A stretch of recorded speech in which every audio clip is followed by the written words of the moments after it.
What's going on, guys? This is Rob, and if you're enjoying the content here on my channel, then make sure you hit the like button and make sure you hit subscribe so you can help decide what direction the content on my channel goes in the foreseeable future. Okay, so we're really at the end of Superior Spider-Man. I mean, this is the last story, Goblin Nation. But one of the reasons, and something that I'm hoping you notice over the course of this story, one of the reasons why I wanted to do the Superior Spider-Man run is because what Dan Slott did with this was either include, kind of wrap in, or offer some retcons with regards to the creation of Alchemax, the company that exists that's the main enemy of Miguel O'Hara in Spider-Man 2099. And so, assuming that we go forward and start doing Spider-Man 2099 stuff, what I wanted this series to do is serve as somewhat of like an origin story for Alchemax. So that way we could just kind of jump into Spider-Man 2099 and not have to go bootstrap explanations and so on and so forth. We could focus on the story itself, with you guys being able to reference this material with regards to where Miguel O'Hara is coming from and how Alchemax came into existence. And that's really what a lot of this does. This is really Dan Slott kind of showing us the building of Alchemax in real time. Now, we'll get to what Alchemax is here in a little bit for those people who are new to the Spider-Man landscape, because again, this is really all just kind of giving people an idea of what Spider-Man is about, especially with the release of the upcoming film, as well as just kind of passers-by who stumble across my channel and have an interest in Spider-Man. But this basically coincides with the Green Goblin, Norman Osborn, making his move on New York. And so essentially what's been happening here is he's been staging a series of small-time skirmishes, absorbing different aspects of the criminal underworld. And this really comes out of several different stories, some of which we need to know and have done, and some of which we don't really need to know and we can kind of gloss over.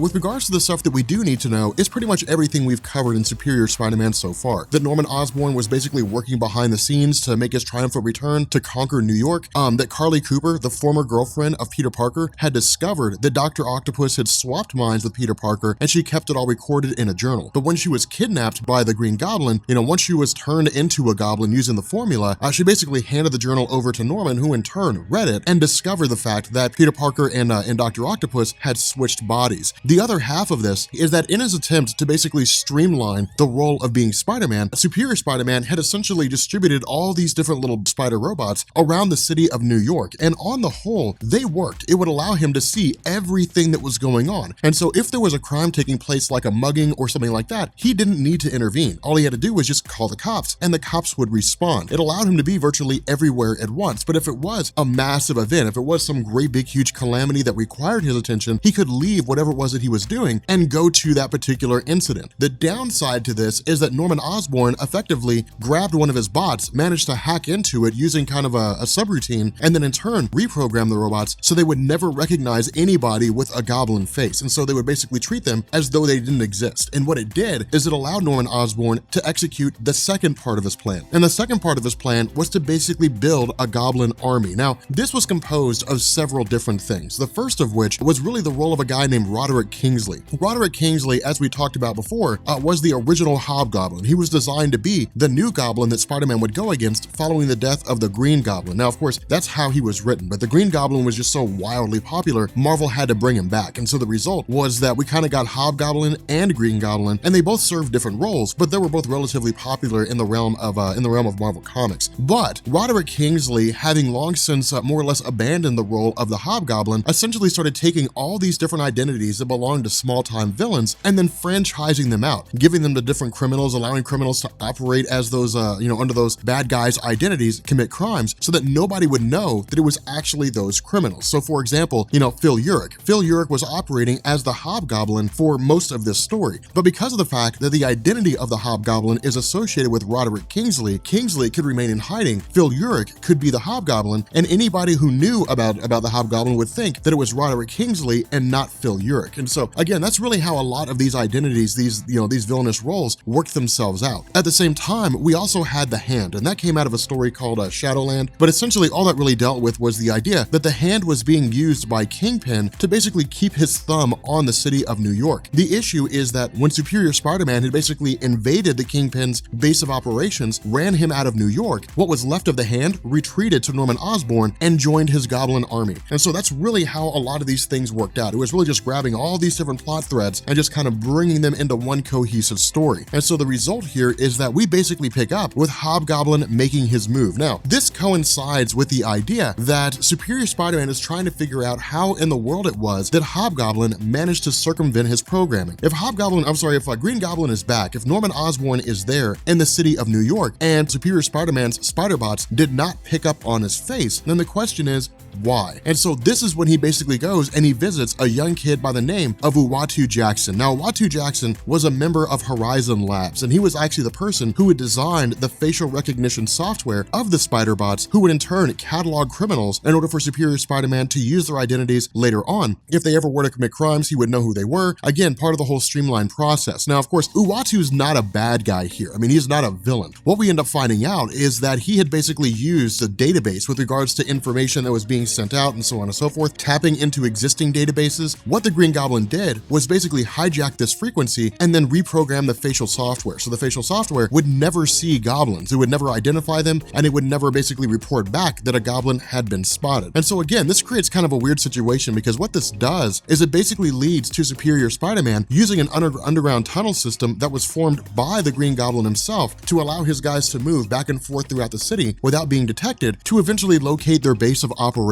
Now, once he gets there, this presents a really funny situation, because we've never really seen an instance, this kind of scenario before. This has never taken place. And so what happens when the #1 villain of Spider-Man meets the #2 villain of Spider-Man? Will they team up? Will they, become enemies? Dan Slott gives us this really cool scenario, and what he basically says is they're going to be enemies, because keep in mind, while Dr. Octopus became Spider-Man, while he took over the body of Peter Parker and his goal was to become a bad guy, in the moments when their bodies are basically being swapped and Peter realized there was no way to regain his body back, he basically beseeched Dr. Octopus. Dr. Octopus experienced all the memories of Peter, and Peter said, look, there are people here that I care about. My Aunt May, I have a love for them, different things like that. You have to keep them safe. You cannot let them be harmed. And this really touched Dr. Octopus in the heart of who he was. And so what it ended up doing is it basically sent him on the path of being a good guy, leading him up to this point. And so where Green Goblin only sees Dr. Octopus and recognizes him as one of Spider-Man's most notable villains, in truth, Doc Ock is a good guy now. And so with the two of them kind of going against each other, it really kind of creates a funny scenario, because what we end up finding out here is that Superior Spider-Man is not actually here. Instead, it's more of a hologram. But at the same time, Norman Osborn knows how to play this game. Norman Osborn is extremely smart. And what happened is that in the midst of this meeting, Osborn was tracing the signal of Superior Spider-Man back to his base of operations on Spider Island. So again, it's kind of cool, because it's basically both of them have their own methods, their own levels of intelligence. Now, what this does is this brings into fruition the idea of the Goblin Formula. Now, the Goblin Formula in and of itself is really one of multiple instances when Marvel kind of hit home with the idea that everybody was trying to duplicate the super soldier serum of Steve Rogers. And in fact, we'll talk about this once we get into Iron Man Extremis, because Future Farm was trying to copy the super soldier serum and come up with Extremis instead. But the fact remains here that the Goblin Formula was designed to basically enhance the various attributes of the person who uses it. The problem is that it also breaks their sanity. So they literally lose their minds, or at least Norman Osborn ended up losing his mind. Now, for the most part, different people have been affected with it different ways. For example, there was a girl by the name of Lily Hollister who was actually dating Norman Osborn for a little while and stumbled across the Goblin Formula. The difference is that when she ingested it, or when it basically bonded to her skin, that she can switch out of being a goblin at will. She's not bound to losing her sanity. She doesn't lose her mind. She can just kind of switch back and forth how she wants to. So different people have been affected different ways. Now, if enough time passes, they'll just be gone in their entirety. I mean, who they were before will vanish, and they'll just be left as a goblin. But for the moment, for her character, things function a little bit differently. Now, from here, we basically switch back to the mindscape of Peter Parker. Now, again, this is something that we've talked about,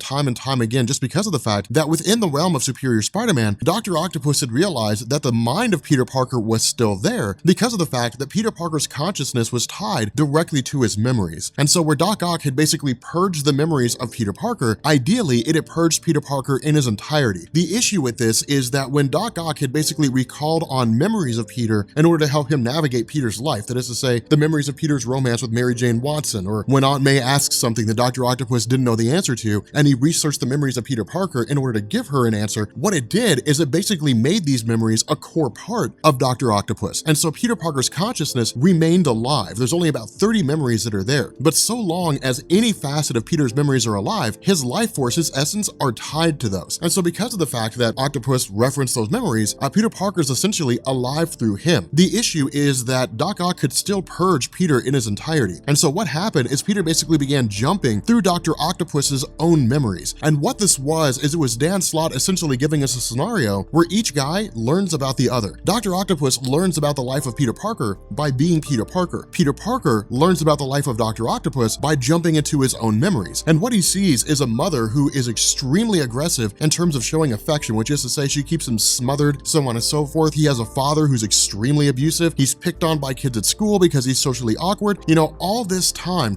and time again, Doc Ock has been met with nothing but absolute oppression and just being given a hard time by everybody. And so that guy grew up with a really bad life. And what this did is it allowed Peter Parker to understand why Doc Ock is a bad guy, to understand where he's coming from and why he's done the things that he's done. It's just been in pursuit of some measure of acceptability, or at the very least, trying to control his own life. And so with Norman Osborn making his move across the city of New York, the response of Mayor J. Jonah Jameson is to basically reactivate the Spider Slayer protocol that was created by Alistair Smythe, but in turn modify this protocol so that the various members of the anti-Spider Force, as it was formed by Jameson, would be retrofitted with these new suits and be allowed to carry out their goal of basically clearing out New York of the goblins themselves and essentially restoring order. Now, the reason why I say this is basically the formation of Alchemax is because of the fact that, remember, Liz Allen had basically taken Allen Chemical, Alchem, and then merged it with Oscorp for the purpose of creating Alchemax. Now, of course, we know about the time-displaced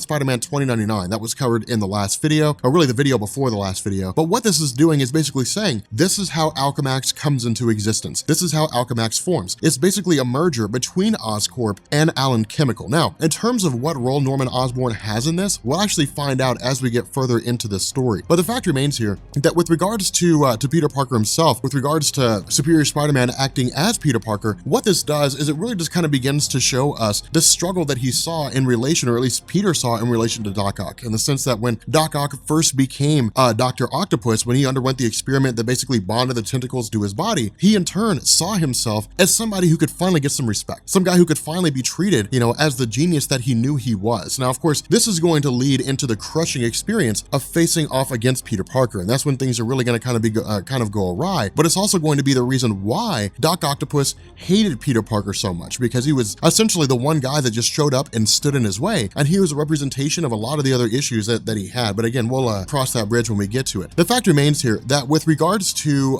really Carly Cooper, as one of the goblins invading Parker Industries and going after Sajani Joffrey and, Superior Spider-Man himself, what we end up finding out is that where Carly Cooper was previously taken and turned into a goblin, she's not completely transformed yet. Instead, there's still some measure of her there. So while her physical body's changed, her mind is somewhat intact. But this is what we were talking about when we were saying that eventually a time will come when who a person was will vanish in their entirety. And that's exactly what takes place here. With her as a person, she still has her mind intact, and she tells, Superior Spider-Man, you have to make a cure for this, otherwise I will be gone, and Norman Osborn, Green Goblin, will spread this formula across the city of New York, and everybody will be gone. And so again, it creates kind of this ticking time clock, so to speak. Now, with regards to this formula, while he is working on it, while Superior Spider-Man is putting it together, ultimately he has to bail out. And the reason why is because of the fact that Green Goblin has essentially, after learning that Superior Spider-Man is Dr. Octopus, waged a one-man war against him. And so this is really going to kind of serve as a distraction. And the reason why is because of the fact that we're basically going to have two conflicts going on in this story at the same time. We're going to have Green Goblin versus Superior Spider-Man, and then we're going to have everybody else, the Avengers and so on, going against the forces of the Green Goblin. So it's kind of like a two-stage conflict. Now, this is Green Goblin playing two different games. And the reason why is because of the fact that while he is crazy, while he is out of his mind, it's going to basically make it difficult for Superior Spider-Man to actually create a cure for the Goblin Formula. It's going to make it difficult for him to save the ones that he cares about because he's torn. Either it's the city of New York or it's the individuals in his life. And if he has to make a choice between which person will he choose? Now, of course, in this instance, we also have a couple people who are more or less lost, people who basically end up dying in the conflict. But the interesting thing about this is that, again, Superior Spider-Man had established himself as a guy who wasn't really concerned about casualties. Unless they were wildly significant, unless they were important, then it was just collateral damage. That's just the price you pay when it comes to war. Some folks live and some folks die, and that's just the way it goes. Now, that was basically Dan Slott differentiating him from Peter Parker. And in fact, we'll find out just how different these two are and what the major failing is of Superior Spider-Man at this point. But from here, we again have these Spider Slayers, as they're controlled by Jameson and the police and so on, engaging Superior Spider-Man with the intention of taking him out. Now, the reason why is because of the fact that they look at Superior Spider-Man and they believe that he's in league with the Green Goblin. And the reason why is because what they do is they look at his track record. Keep in mind, he's defeated every major criminal in the city of New York. The only person left is the Green Goblin. So the person on the outside looking in, it would almost look like Superior Spider-Man was clearing out the competition to make way for the Green Goblin. He was basically working on behalf of Goblin to make the city easier to conquer. That's the initial indication that's been received by Jameson and the police and so on and so forth. And so where Miguel O'Hara does jump in, and Miguel O'Hara tries to basically help, you know, and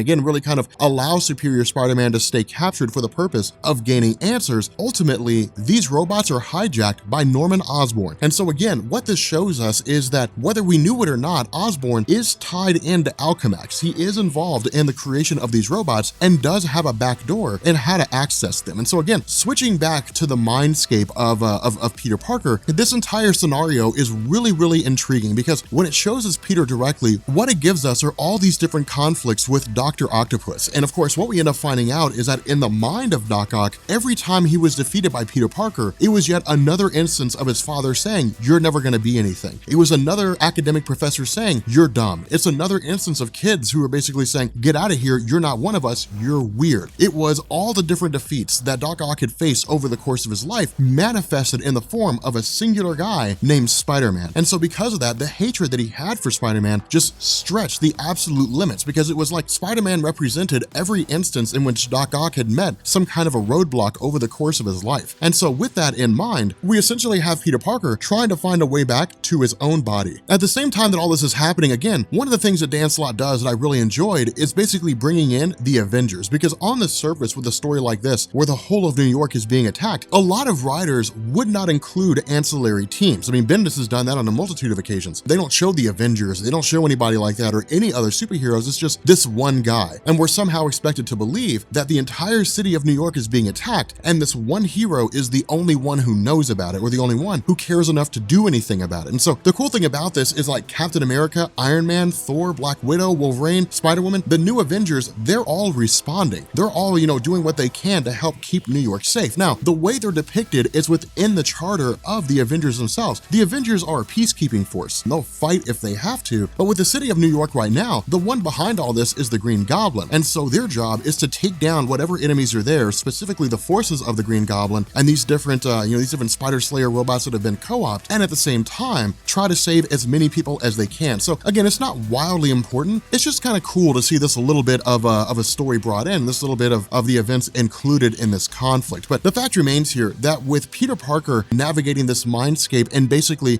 jumping back through the memories of Dr. Octopus and really kind of retroactively retracing his steps, what he basically does is he accesses the mind of Dr. Octopus, accesses the mind of his younger self, and in turn gives birth to all these memories again. And so basically he's able to tap into everything that makes him who he was. Now, the reason why this matters is because of the fact that Menace, of course, one of the henchmen of the Green Goblin and several others, have created these traps around the city of New York. One of them is a young girl named Amy Chen. Now, of course, Amy Chen is one of the kids that Superior Spider-Man had helped along the way, recovering from an illness, but the idea is that she's basically being strapped in a subway station and she's going to be hit by a subway train. Now, this is where the huge difference between Peter Parker and Superior Spider-Man comes into play. Superior Spider-Man is analyzing the scenario. Remember, he's trying to trace and trying to locate Anna Marconi and save her life. That's his girlfriend. That's the woman that he's romantically interested in. Along the way, there's this girl named Amy Chen. He cannot do both. He cannot save Anna Maria Marconi and Amy Chen, or at least it doesn't seem to be the case. And so where he's paralyzed with indecision, Peter Parker manifests suddenly and says, you have to jump. You have to go. And this is when we basically get the return of Peter Parker. And the reason why is because Peter says, look, you know, your brain, your intelligence is a gift in a lot of different ways. The things that you do, you know, the things that you've been able to pull off, or at least how you look at things. Of course, again, Peter doesn't know a lot of what's been going on, but he says, you know, the things that you've done here are good in terms of how you function. The problem is when you have no time to think, you act. When you have time to think, then you take that time. But you can't be paused, you can't be paralyzed by indecision because you're trying to make the right choice. And so in the end, you know, Dr. Octopus basically realizes that Peter had been navigating his mind. And so the indication seems to be here that he let him basically access his own memories. But the fact remains that Dr. Octopus and Peter